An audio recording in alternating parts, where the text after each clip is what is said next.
समझ रहा हूँ कई लोग आरोप लगा रहे हैं, कुछ लोग बिना किसी जानकारी के लिए भी अंदाज से भी कई बातें बोल रहे हैं।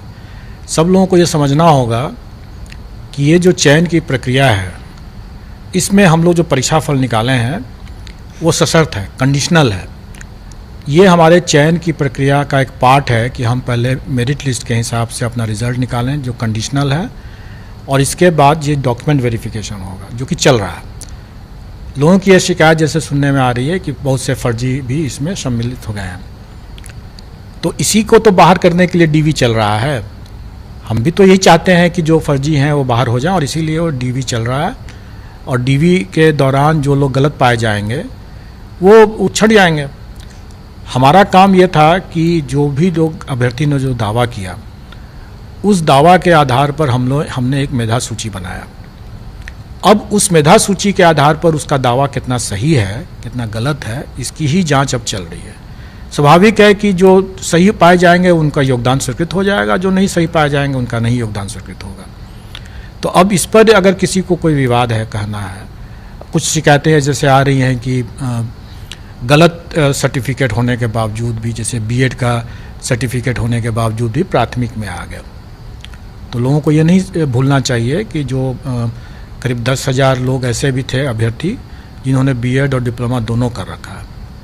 अब अगर किसी ने अगर गलत तरीके से अगर दावा कर दिया कि वो हमारा जो है बीएड है, डिप्लोमा है हम, और डिप्लोमा का सर्टिफिकेट उसका नहीं है, तो वो बाहर हो जाएगा। तो स्वाभाविक है कि ऐसे मामले जो होंगे वो छंटेंगे। और सर, इस पे जो कई सारी सवाल है, पहले भी उसमें था कि डॉक्यूमेंट वेरिफिकेशन पहले हो जाए, फिर और भी जगह यही होता है कि जब एग्ज़ाम हो जाते हैं नियुक्ति से पहले एक बार वेरिफिकेशन होता है, और काउंसलिंग और ये सब चीज़ें अभी चल भी रही हैं। तो आखिर समस्या इतने बड़े पैमाने पर किस तरीके से छात्रों का जो, देखिए, आप लोगों को स्मरण होगा कि 9th-10th का और 11th-12th का हमने डॉक्यूमेंट वेरिफिकेशन प्रारंभ कराया था। और ये भी स्मरण होगा कि उस समय शिक्षा विभाग के पदाधिकारी किसी और कारण से उसमें सम्मिलित नहीं हो पाए थे। जो हमारे डॉक्यूमेंट वेरिफिकेशन का जो एक्यूरेसी है वो उससे प्रभावित हुआ था।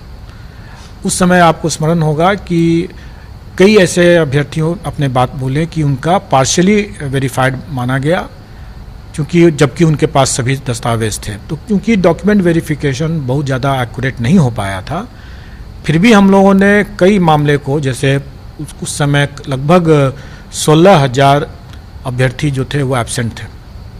500 अभ्यर्थी ऐसे थे जिनका कि डॉक्यूमेंट असत्यापित हुआ, मतलब कि वेरीफाइड नहीं हुआ, गलत पाया गया।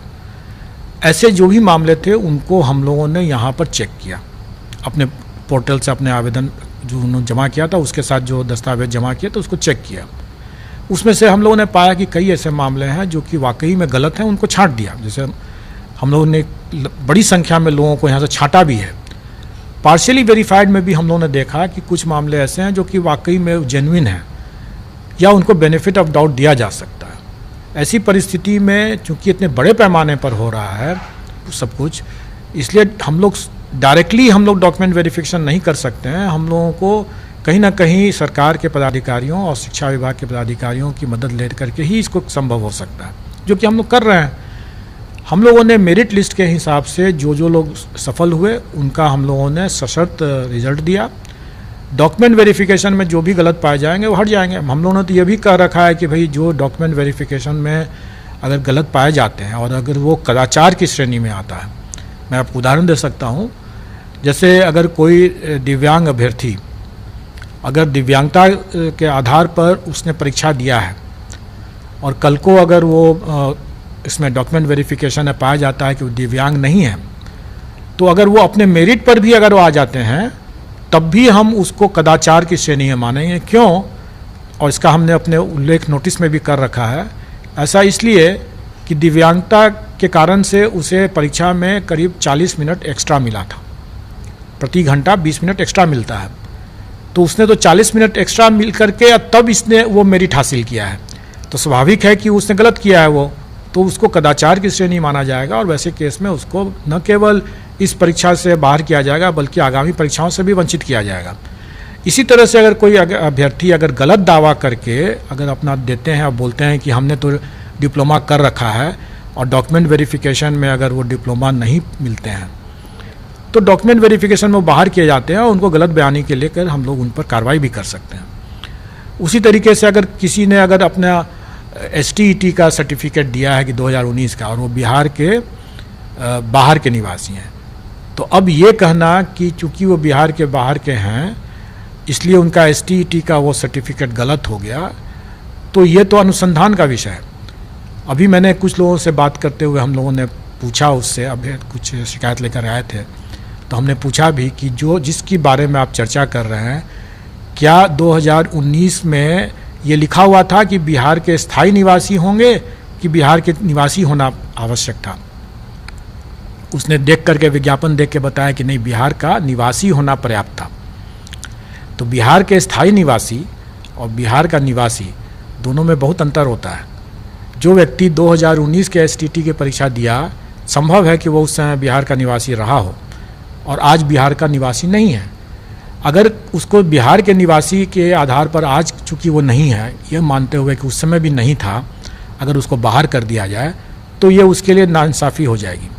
उसका सही तरीका यह है कि आज की तारीख पर उसको स्वीकृत करते हुए, मान्य करते हुए फर्दर उस पर इन्वेस्टिगेशन हो, अनुसंधान हो, जांच किया जाए कि वाकई में वो उस समय बिहार का निवासी था क्या नहीं था। और जब वो जांच का जब आएगा रिजल्ट, उसके आधार पर उसका अगर पाया जाए कदाचारी निकला तो उसकी STET की परीक्षा वो बाधित हो जाए, उसका परीक्षाफल प्रभावित होगा तो उस समय बाहर हो जाएगा वो।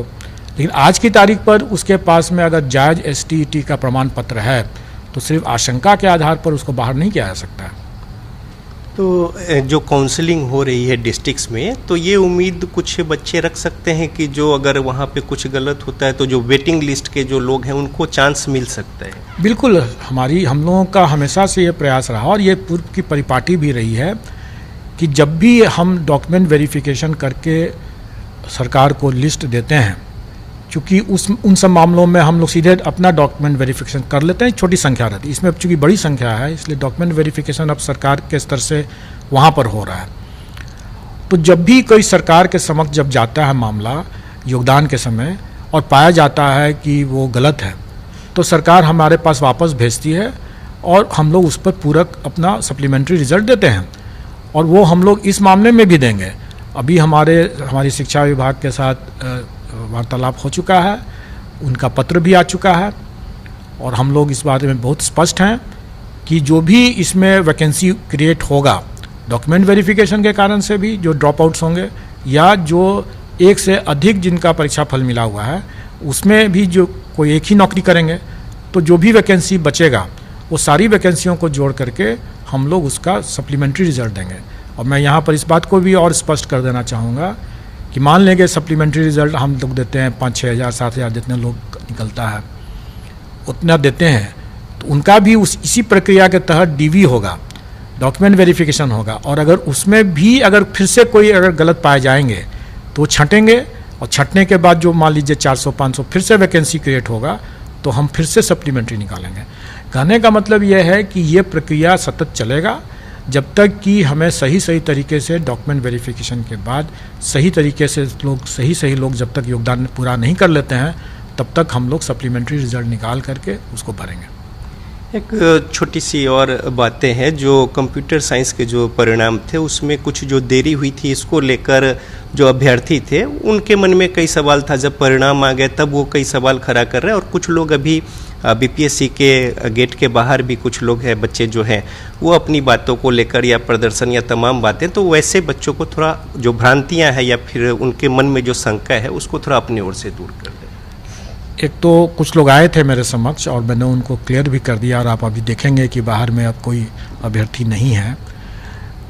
उनकी शंकाओं का समाधान हमने कर दिया। फिर भी आपके चैनल के माध्यम से मैं बताना चाहूँगा कि जो भी शंकाएं हैं सिर्फ इसी कारण से है कि अगर फर्जी का चयन नहीं होता तो उनका चयन हो सकता था, क्योंकि वो मेरिट में शायद नीचे है, थोड़ी से नीचे है और उनका संभव था कि हो सकता था और यही आशंका थी। तो वो चाहते हैं कि फर्जी अभ्यर्थी जो चयन हो गए हैं उनको बाहर कर दिया जाए, तो वही तो हम कर रहे हैं। आखिर डॉक्यूमेंट वेरिफिकेशन का प्रोसेस भी तो इसीलिए है ना कि जो फर्जी जो कर चुके हैं, जिन्होंने जो दावा किया, हम उस दावा के आधार पर हम लोगों ने किया और उसका मेरिट लिस्ट बनाया, और अब हम उसका सेकंड फेज में उसका डॉक्यूमेंट वेरिफिकेशन चल रहा है। जो फर्जी होंगे बाहर हो जाएंगे, और जब बाहर होंगे तो जो वैकेंसी होगा हम भरेंगे उसको पूरक से।